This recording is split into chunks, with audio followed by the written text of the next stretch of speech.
Hello, welcome to the Pharmacology of General Pharmacology Part 2 MCQs.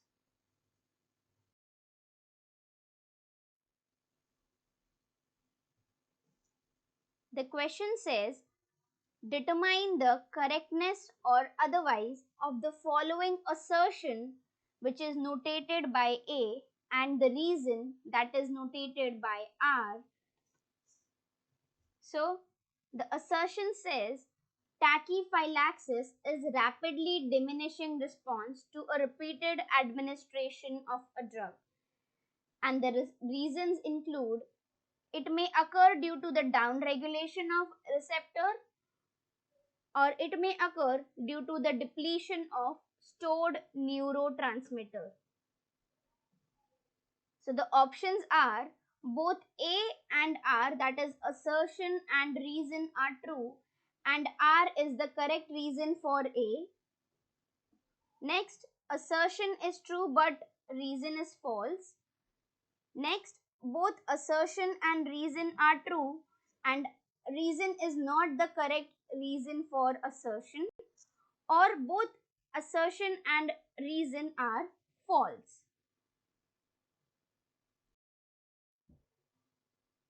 So for this, remember that tachyphylaxis refers to a rapid development of tolerance when doses of a drug repeated in quick succession results in marked reduction in the response. Also, the mechanism of tachyphylaxis includes slow dissociation of the drug from its receptor, desensitization or internalization may occur, downregulation of receptor, which is one of the reasons given in the question, and compensatory homeostatic adaptation. Okay, so here the correct option is A, where both assertion and reason are true, and yes, reason is the correct reason given for the assertion. Next question. Sometimes drug metabolism processes become more effective, which can lead to, the options include drug toxicity, drug tolerance, drug overdose, or liver failure. So here the solution is option B, that is drug tolerance. Why so? So remember, if I am increasing the metabolism of my drug, so the concentration of that drug will decrease in the body, which will eventually require repetitive dosage of that particular drug, and it will further lead to the drug tolerance.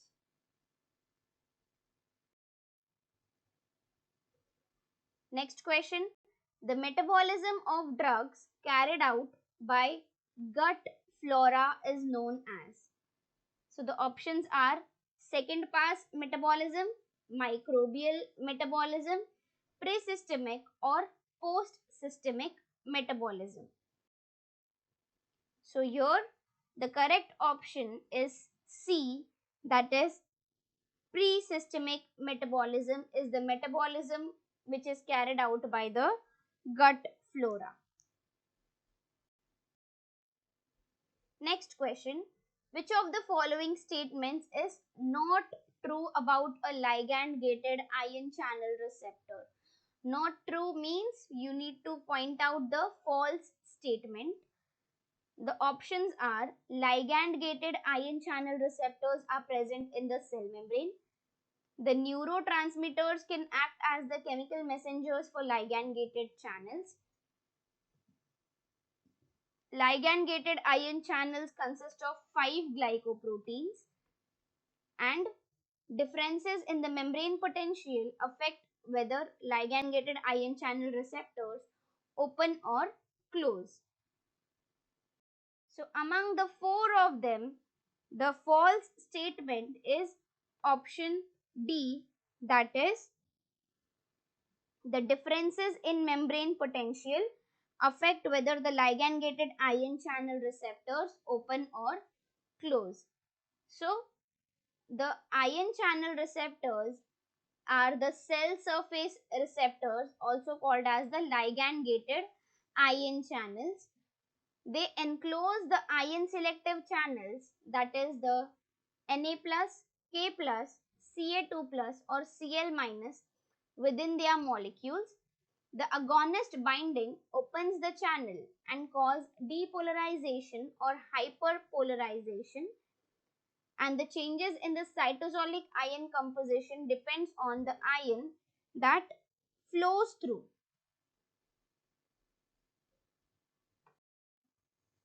Hence, the membrane potential won't define the opening or closing of the channel, but the agonist binding will define it. Next question. Combined phase 1 and phase 2 trial are done for. The options include antihypertensive agent, anti-cancer drugs, immunosuppressant or anti-arrhythmic agents.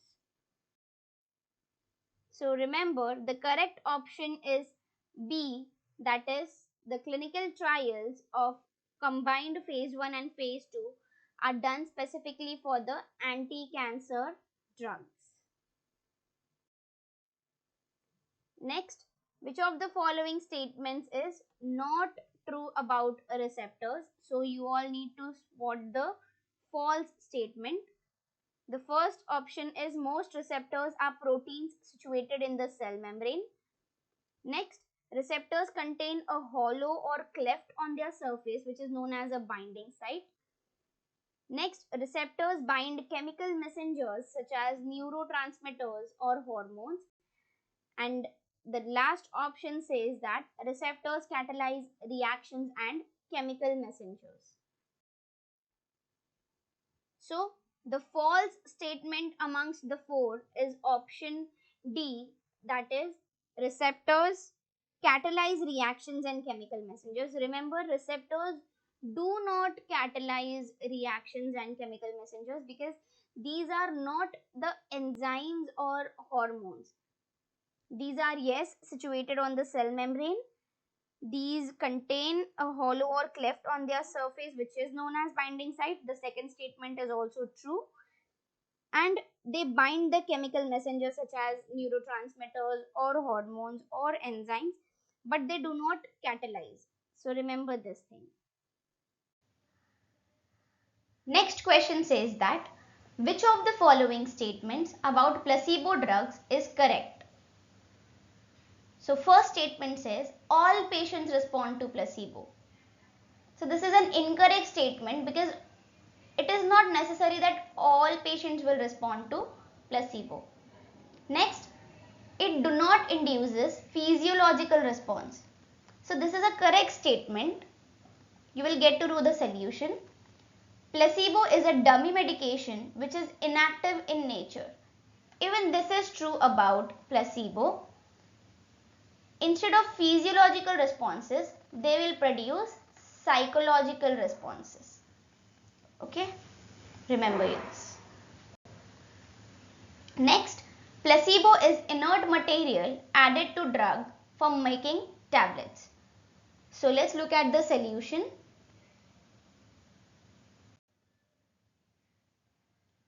The correct answer here is option C, that is only second and third statement is correct. So what is a placebo? It is an inert substance which is given in the garb of a medicine.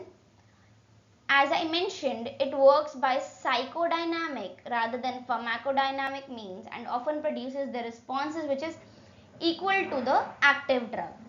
Now some individuals are more suggestible and easily respond to a placebo. So those individuals are called as placebo reactors. And remember, all patients do not respond to placebo treatment. Hence, first statement, that is all patients respond to placebo treatment, it is a wrong one. Next question. Bioassays are carried out to. The options include measure the pharmacological activity of a drug, avoid clinical trial for new drugs, detect the impurity in a given drug, or screen for the pharmacogenetic influence of new drug. So remember, the correct option is A, that is to measure the pharmacological activity and effects of the drug molecule. The bioassays are carried out. Next question. An acidic drug has pKa value of 4.5. So what percentage of the ionized drug would be available at the pH having the medium 3.5? The options include 1, 10, 90 or 99%. So here the solution for the given problem is B, that is 10%. How do you solve it? So as it is given that the drug is acidic and the pKa of drug is 4.5 and the given pH of medium is 3.5. We have the formula for ionized form of the drug. We write it as 100 divided by 1 plus the antilog of pKa of drug minus the pH of the medium. By solving it, we get the answer as 10%. Hence, the amount of drug, that is the ionized drug, present at pH 3.5 is 10%. Next question. N-oxidation will be involved with the metabolism of following drugs except. So, N-oxidation. You need to know the structures of these drugs in order to determine where the N-oxidation will take place. So, the options include dapsone, meperidine, phenytoin and chlorpheniramine.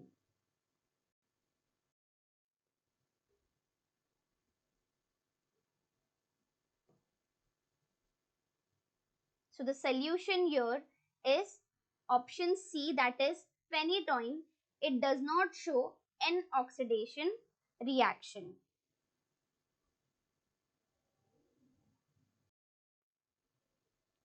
Next question. Dipivefrin is the prodrug of. So you need to know the metabolite with which dipivefrin is getting converted to. The options include dopamine, epinephrine, ampicillin and prednisolone. So the solution for this question is epinephrine, that is option B. So dipivefrin is the prodrug and its active form is epinephrine. So this is an important table given in the KD Tripathi. So you can see we have the prodrugs and the metabolite or the active form with which it gets converted to. Levodopa gets converted to dopamine. Enalapril gets converted to enalaprilat, and dipivefrin it gets converted to epinephrine. So remember this table properly in order to know the prodrug as well as its active form. Next question. Cytochrome P450 most commonly involved in drug metabolism. So which of these cytochromes is the most commonly involved in drug metabolism? Is it CYP3A4 or 1A1, 2E1 or 2D6? So remember the solution is option A, that is CYP3A4. It carries out biotransformation of largest number, that is nearly 50% of the drugs. In addition to liver, these isoforms are expressed in intestine, which is responsible for the first pass metabolism, and also they are present in the kidney. Next question. A hydrophilic medicinal agent has the following property. Hydrophilic matlab it is having higher water solubility. So if it is hydrophilic matlab it is lipophobic. Opposite hota hai. So let's look at the options. We have low ability to penetrate through the cell membrane lipids, easy permeation through the blood-brain barrier, penetrate through membrane by means of endocytosis, and high reabsorption in the renal tubules. Out of these four, only one option is correct, that is option A.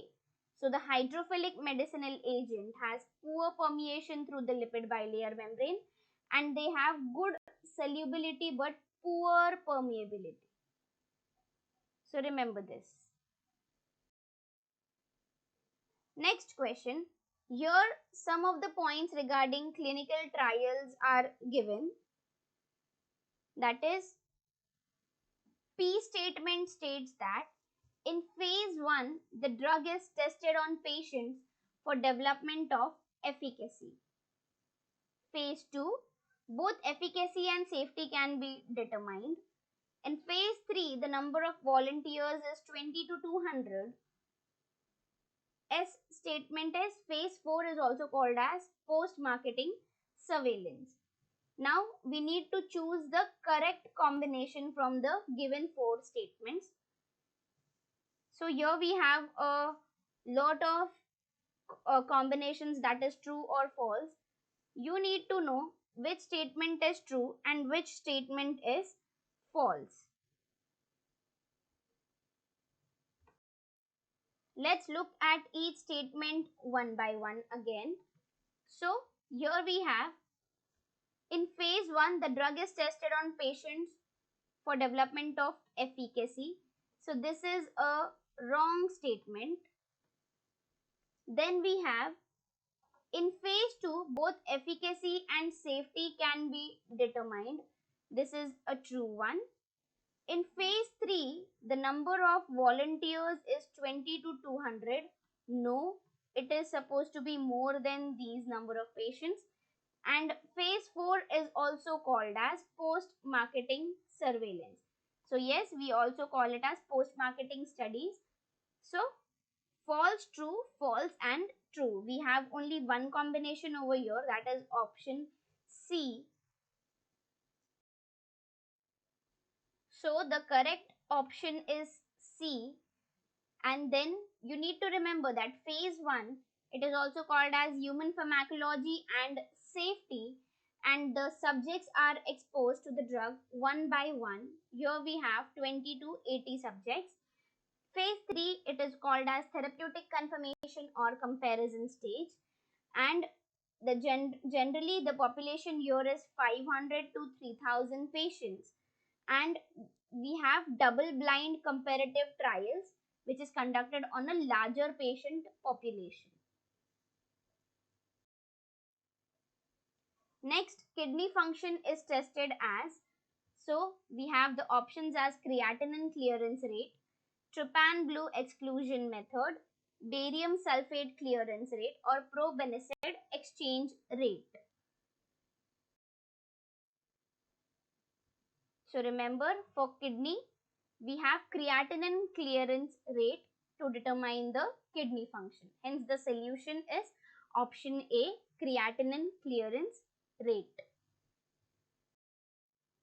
Next, alpha-1 receptor actions are mediated through.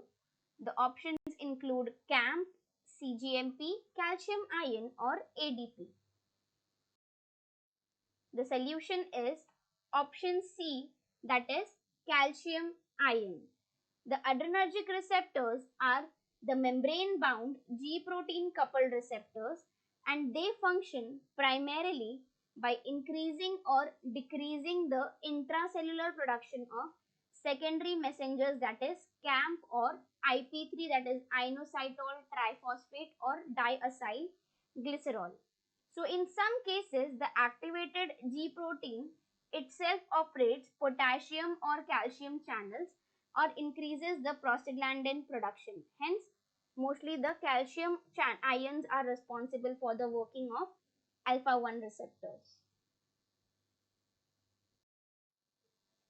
Next question, the volume of distribution of paracetamol is. So here we have the options of 500 milliliters per kilogram, 1 liter per kg, 5 liters per kg, or 25 liters per kg. So here the solution is option B, that is 1 liter per kg. Remember, paracetamol is a drug that is well absorbed from the rectum. It distributes rapidly and evenly throughout the body, and it has the volume of distribution of approximately 1 liters per kg. Next, pharmacogenetics is associated with. So, which one of these is defining the pharmacogenetics? Options include variability in the drug response, cause of genetic influence, environmental influence, individual variability in oral absorption, or the different DRC in different individual. So the solution here is option A. You should know the definition for pharmacogenetics, which is the study of genetic basis for variability in the drug response. It deals with genetic influences on drug action as well as on the drug handling by the respective body. Next question. Hormonal stimulation of the formation of second messenger, that is inositol 1,4,5 triphosphate, quickly leads to the release of which another intracellular messenger? So the options include cyclic AMP, prostaglandin, calcium, or leukotriene. So always remember, whenever we have the release of IP3, that is inositol triphosphate, being water soluble, it diffuses to the cytosol and it mobilizes the calcium ions from the endoplasmic reticulum depots. Hence, the correct option here is C, that is calcium.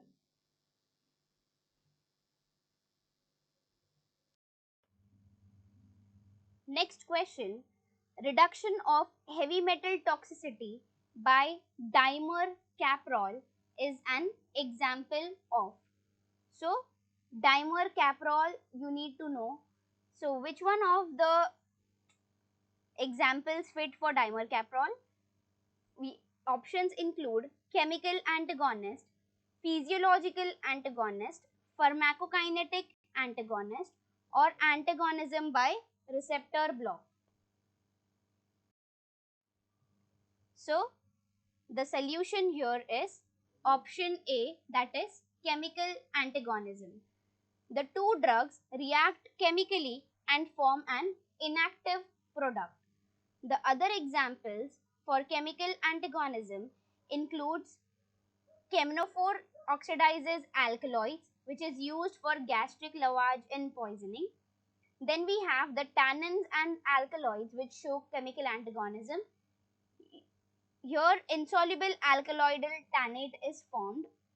Then, chelating agents, that is calcium disodium editate, they form complex toxic metal with toxic metals like arsenic and lead. Then, nitrides form methemoglobin, which reacts with the cyanide radical. Next question. Physiological antagonism is found in. The options include isoprenaline and salbutamol, isoprenaline and adrenaline, adrenaline and histamine. So, what is physiological or functional antagonism? Here, the two drugs act on different receptors or by different mechanism, but they have opposite effects on the same physiological function. That is, they have pharmacological effects in the opposite direction. So, the examples include histamine and adrenaline, which on the bronchial muscles and BP have opposite effect. Then we have hydrochlorothiazide and triamterene. They have effect on the urinary K plus ion excretion. Then we have glucagon and insulin on the blood sugar level.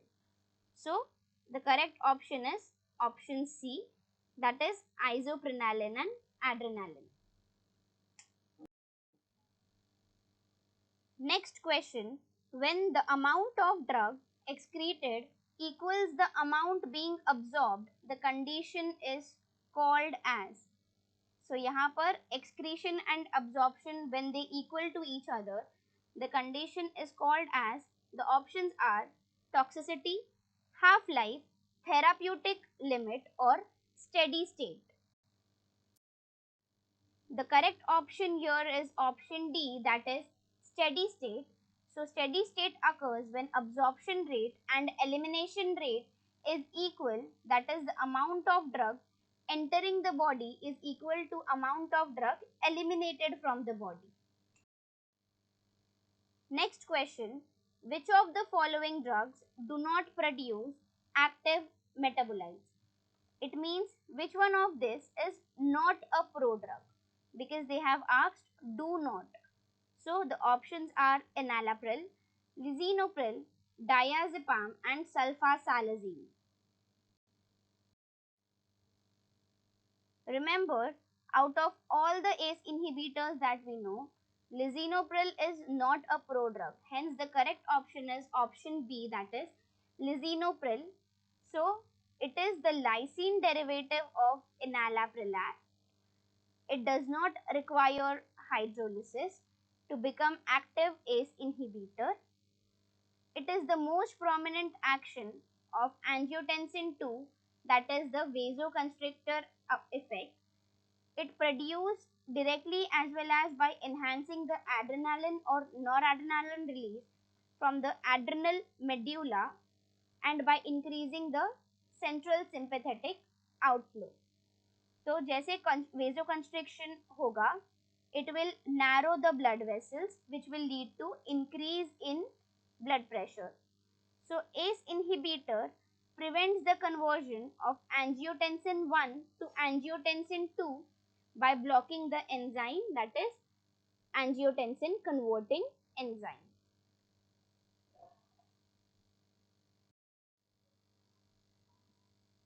Drug excretion through kidney depends on all except.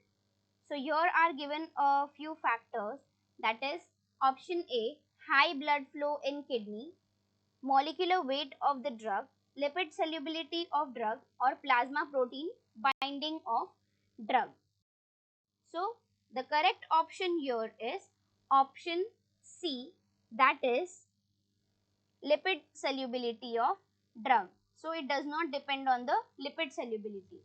Here are a few principal processes that determine the urinary excretion of drug, that is they are glomerular filtration, active tubular secretion or active or passive tubular reabsorption. Then we have physiological processes which govern the urinary excretion and other factors which influence the renal clearance of drugs.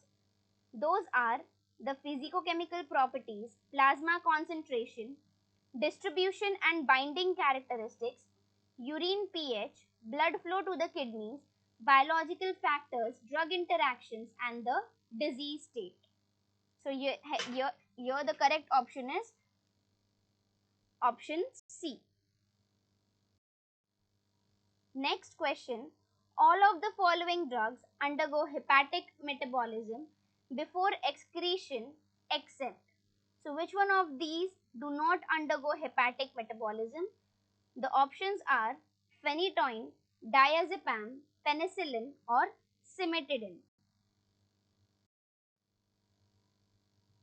So the answer here is option C, that is penicillin. So penicillin does not undergo hepatic metabolism and it gets excreted through the renal route. Okay. So the kidney is responsible for excreting all the water soluble substances, and the amount of drug or its metabolites which is present in urine is the sum total of glomerular filtration, tubular reabsorption and tubular secretion. Then we have the hepatic or biliary excretion, which involves the active secretion of drugs from hepatocytes into the bile, and then the bile transports the drugs to the gut where the drugs are excreted via feces. Hence, we have only penicillin which does not undergo the hepatic first pass metabolism. Thank you so much.